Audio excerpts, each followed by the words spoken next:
नालेसफाईची कामे 15 एप्रिलपासून सुरू करावीत, आयुक्त सौरभ राव यांनी दिले निर्देश। आयुक्तांनी घेतला मान्सूनपूर्वी तयारीचा आढावा, आपत्कालीन कक्षाला दिली भेट। नालेसफाईची निविदा प्रक्रिया पूर्ण करून 15 एप्रिलपासून महापालिका क्षेत्रातील नालेसफाईची कामे सुरू करण्याचे निर्देश महापालिका आयुक्त सौरभ राव यांनी मान्सूनपूर्व आढावा बैठकीत दिले। त्याचबरोबर अतिधोकादायक इमारती रिकामा करण्यासाठी कृती आराखडा तयार करण्याच्या सूचनाही आयुक्तांनी दिल्या। मान्सूनपूर्व तयारीचा आढावा घेण्यासाठी बुधवारी सायंकाळी महापालिका आयुक्तांच्या दालनात बैठक झाली। या बैठकीत अतिरिक्त आयुक्त 1 संदीप माळवी, अतिरिक्त आयुक्त 2 प्रशांत रोडे, नगर अभियंता प्रशांत सोनाग्रा, सर्व उपायुक्त, सर्व सहाय्यक आयुक्त, वरिष्ठ अधिकारी उपस्थित होते। उपायुक्त जी गोदेपुरे यांनी मान्सूनच्या काळात महापालिकेच्या विविध विभागांवर असलेल्या जबाबदाऱ्या, त्यासाठी करण्यात आलेली व्यवस्था याबद्दल सादरीकरण केले। या बैठकीत नालेसफाईची निविदा प्रक्रिया पूर्ण झालेली नाही, त्याबद्दल उचित कार्यवाही करून ही प्रक्रिया तातडीने पूर्ण करावी, तसेच 15 एप्रिलपासून नालेसफाई प्रत्यक्षात सुरू केली जावी, असे निर्देश आयुक्त राव यांनी दिले। त्याचबरोबर महापालिका क्षेत्रातील 86 अतिधोकादायक इमारतींचा तातडीने आढावा घेण्यात यावा, असेही श्री राव यांनी स्पष्ट केले। इमारत अतिधोकादायक असल्याबद्दल काही वाद असतील आणि त्यात त्रयस्थ संस्थेकडून लेखापरीक्षण करून घेण्यात येणार असेल तर तेही लगेच केले जावे, त्याच्या अहवालाचा पाठपुरावा करावा। अतिधोकादायक इमारतीत रहिवासी राहत असतील तर त्या इमारती रिकाम्या करण्यासाठी आत्तापासूनच प्रयत्न करावेत। माणुसकीचा दृष्टिकोन ठेवून प्रत्येक इमारतीसाठी स्वतंत्र उपाययोजना करावी, असेही श्री राव यांनी सांगितले। अतिधोकादायक इमारतींबाबत जनजागृती करावी। इमारत जीर्ण होत असेल तर त्यात कोणकोणती लक्षणे दिसतात याचीही माहिती नागरिकांपर्यंत पोहोचवण्यात यावी, अशा सूचनाही आयुक्त श्री राव यांनी केल्या।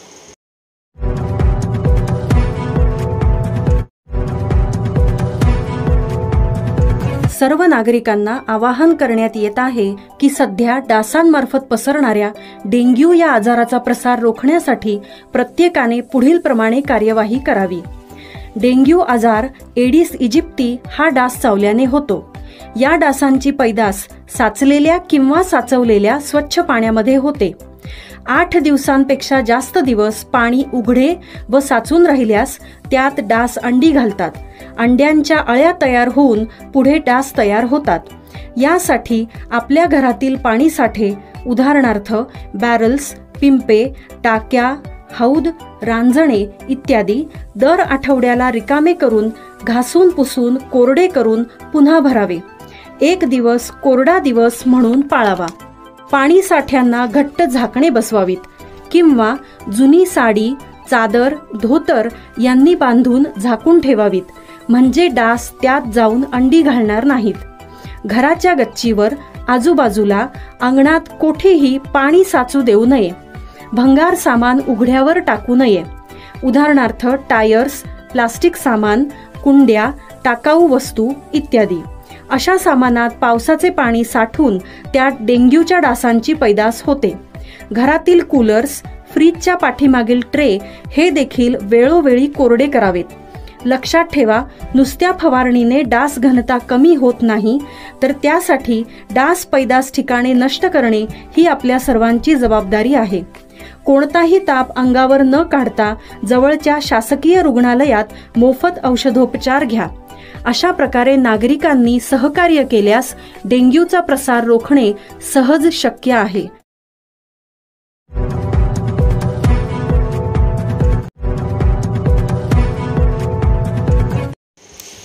ऑस्ट्रेलियन नागरिकाला होरायझन हॉस्पिटलने दिले जीवदान, श्वास घेणेही झाले होते कठीण, मित्र आला धावून, दाखवले माणुसकीचे दर्शन। भारतीय वंशाचा 49 वर्षीय ऑस्ट्रेलियन नागरिक ठाण्यात सासूला भेटण्यासाठी भारतात आला, मात्र निमित्त झाले खोकल्याचे आणि अचानक त्याची प्रकृती खालावून श्वासही घेणे झाले कठीण।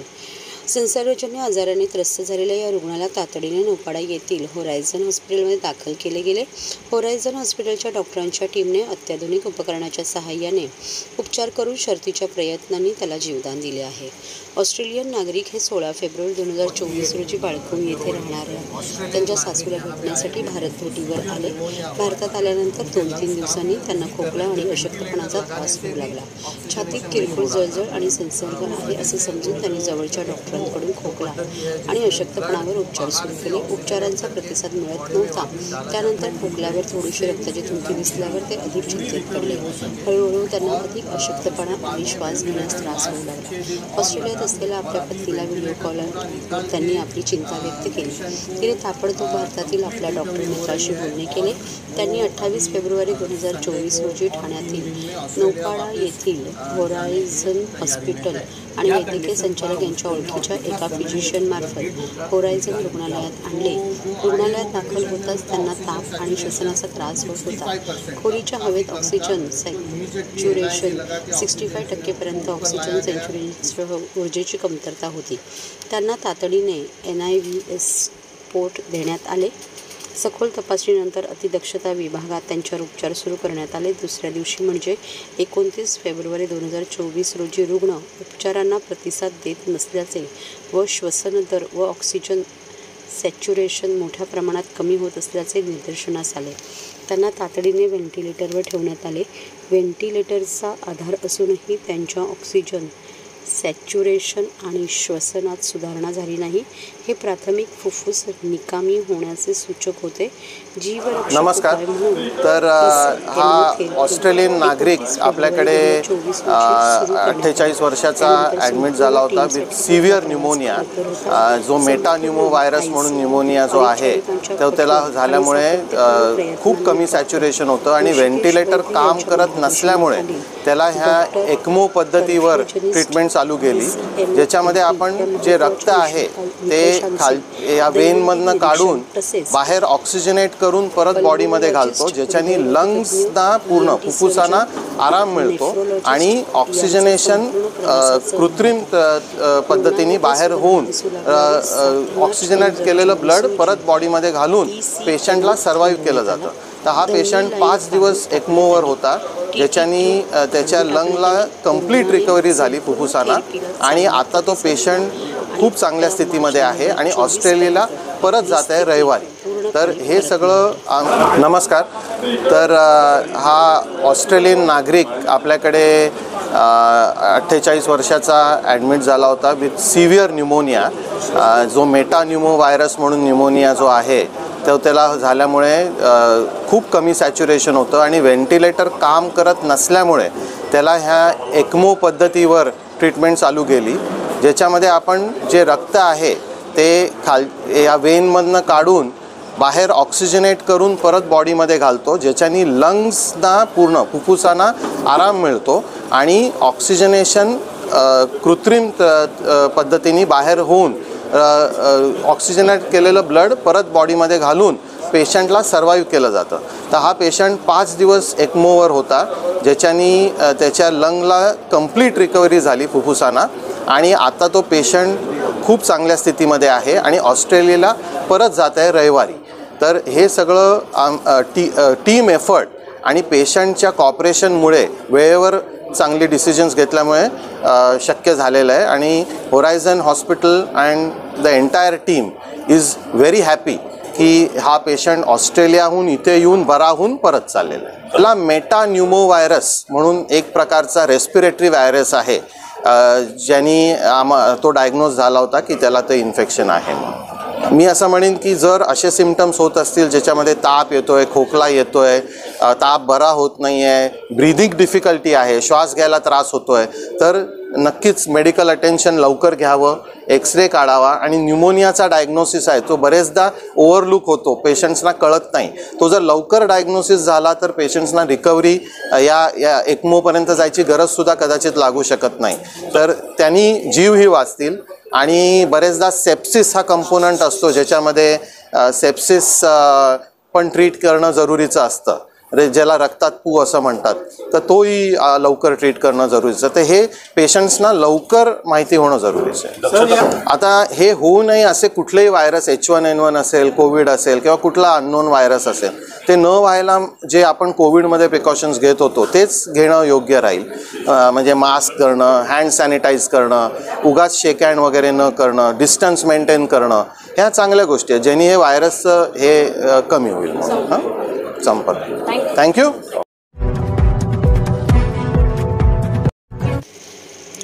शिवसेना ठाकरे गटाने जाहीर केलेल्या पहिल्या यादीत ठाणे लोकसभा मतदारसंघातून खासदार राजन विचारे यांना पुन्हा एकदा निवडणुकीच्या रिंगणात उतरवलं आहे. राजन विचारे यांची लोकसभेची तिसरी निवडणूक आहे, परंतु सध्याची राजकीय समीकरणे बदलली असल्याने त्यांना हॅट्रिक सत्ता येणार का हे पाहणे महत्त्वाचे ठरणार आहे. दोन्ही निवडणुकीत राजन विचारे यांच्यासमोर राष्ट्रवादी काँग्रेस पक्षाचा उमेदवार होता. आता मात्र राष्ट्रवादी शरद पवार गट आणि काँग्रेसचे पक्ष उद्धव ठाकरे गटासोबत आहेत. त्यात ठाकरे गटाने ठाण्यातून उमेदवार म्हणून राजन विचारे यांचे नाव जाहीर केल्याने शिंदे गटाला तुल्यबळ उमेदवार द्यावा लागणार आहे.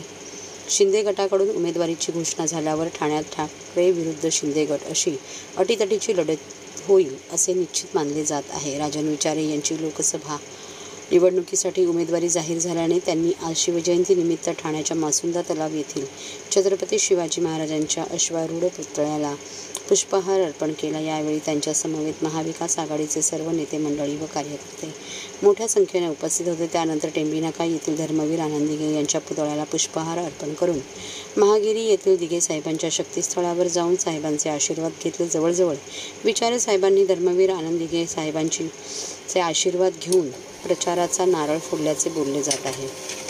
मला वाटतं संपूर्ण हिंदुस्थानचं दैवत छत्रपती शिवाजी महाराज यांची आज जयंती आहे आणि या जयंतीच्या या ठिकाणी मानाचा मुजरा करण्यासाठी या ठिकाणी आम्ही सर्व इंडिया आघाडीचे सर्व कार्यकर्ते पदाधिकारी या ठिकाणी आलेलो आहेत आणि इथूनच मला वाटतं आजचा दिवस पवित्र असा दिवस आहे ज्या छत्रपती शिवाजी महाराजांनी हिंदवी स्वराज्य निर्माण करण्यासाठी सर्व 18 पगड जाती 12 बलुतेदार या सर्वांना घेऊन स्वराज्य निर्माण केलं आणि आज तुम्ही बघितलं असेल लोकशाहीचा भर दिवसा या ठिकाणी संपवण्याचं काम या माध्यमातून होतं आहे आणि आज तुम्ही बघितलं असेल ही लढाई म्हणजे